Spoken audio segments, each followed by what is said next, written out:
Hi there, this is Gino, your protesting miner looking for common sense regulations for BC small-scale prospectors and non-regulated miners. The reason we're here is, well, I don't think I really got to say too much. We were talking about that flood in the Tulameen town of Tulameen here. And, well, I have to say I really feel for these homeowners. Hi Fred, there's a lot of people here who've lost their homes. Apparently the flood got a couple of houses up on this street, but has since receded. And yeah, I just wanted to point out just how serious this flooding could be. And we were talking in my previous video that if gold dredging was allowed, we could, or even if we got a backhoe in there even on Otter Creek and just dredge that creek out so that the sediments that have built up there since the dredge bans 30 years ago could be cleared out and allow this water to drain out. It just doesn't make any sense, people. We're allowing ourselves to be flooded like this so that we can maintain nonsensical rules that literally do nothing to protect the environment.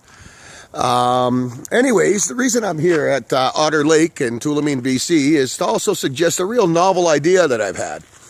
You see, the reasoning behind no dredging is the siltation of our moving water bodies, such as, say, the Tulameen River. Because the water moves, the siltation would run downstream. Well, Otter Lake here happens to have several gold rush creeks flowing into it, including the very famous Lockie Creek, where one of British Columbia's largest gold nuggets came from, weighing in at well over 30 ounces. That creek empties into this lake. Now, lakes have generally very little water circulation. You know, they do circulate, but it's at a much slower rate than any river or stream. So, and the spawning seasons, they're completely predictable because most lakes in BC do have resident fish only. I mean, there are a few, yes, exceptions to the rule where we have migratory fish entering lakes. But for the most part, we can pretty much pin down exactly when the spawning seasons are in lakes and allow maybe dredging even under the ice like they do on Bering Sea Gold all year round. And the siltation from the dredging and sluicing would settle down just over the work areas and fall to pretty much the same general area the person is working. This just might be a potential way that we can open up dredging in BC and open up some real virgin ground opportunities. Could you imagine working at the mouth of a creek in a lake that has been dumping gold for millions of years? It would just be, it's unheard of. It hasn't been done since the gold rush. So, folks, this is Gino signing out from Tulameen, British Columbia. I know you probably saw my hand there as I was holding the camera. I just realized that. My apologies. But anyways, I just want you all to know that I'm not out here to make people believe that something that isn't true.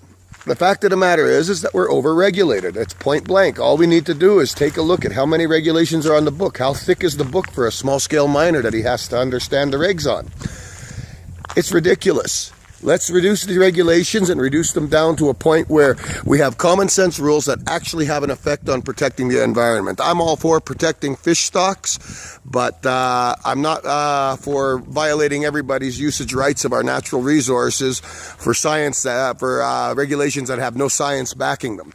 Anyways, this is Gino signing out again. You all have a wonderful day, and we'll talk to you later about more mining regulation stuff.